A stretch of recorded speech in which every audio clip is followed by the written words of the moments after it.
Hey Andre, so yes, for the summer assignment, I added a constant buffer uh, to the color light .hlsl file here. So fog parameters, obviously fog start, fog range, fog color. Labeled it B3. I think that's like essentially like slot 3 as well.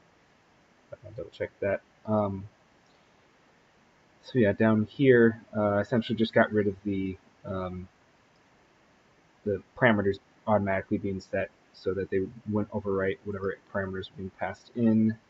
The fog calculation left alone because it was doing what it was supposed to do.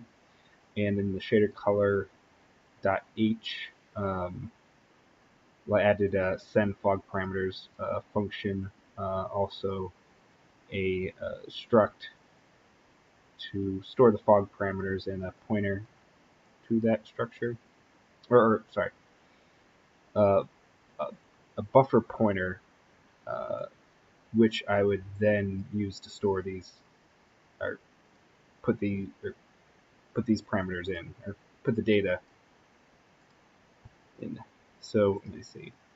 And then the shader color dot cpp, I added actually the initialization of the buffer here for the fog parameters. Uh,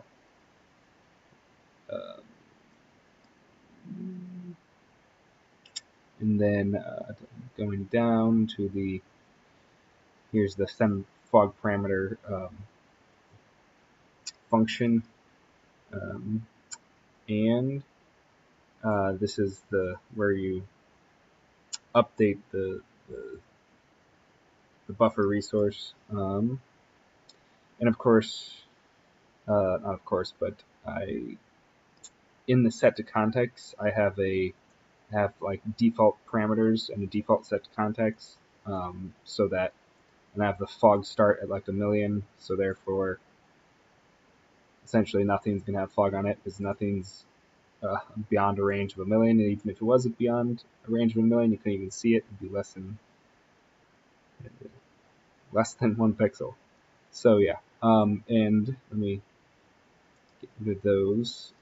And for the texture, the fog for the texture light shader is very very similar. I added the same buffer um, there. For the fog parameters, I added essentially the same thing here, except for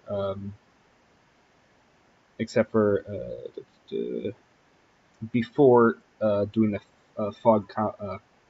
computations, I added the lighting to the texture sample, and then in the .h, once again, it's very similar. I had the structure for the fog parameters, and I also added a function send fog parameters.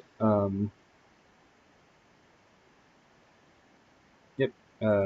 Yeah. So in the CPP, um, basically here's a send fog parameters as well, and here's default fog parameters.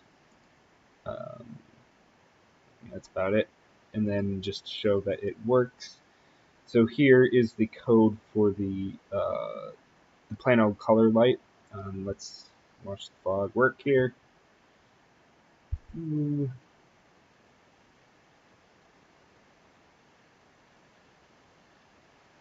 Yep, so you can see there is fog working as I move away, and yeah, the fog isn't activated on the yellow box, but that's okay. That's just like that. And let's show off the other the fog with the texture.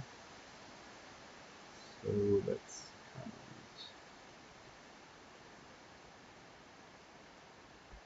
this out,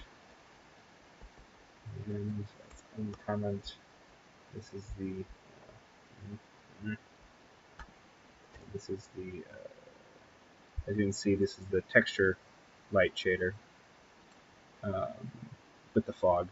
So yeah, let's run that. And yes, I have textures on on the walls too, but that's okay. It still demonstrates the fog. Okay, so as you can see, the box shines off a lot of red light. See, backing up, and sort of fading out. Fog, come back in. Yep, cool. Oh yeah, and I tried starting the mirror. Kind of got hung up on some things, but I'll possibly get that in the final.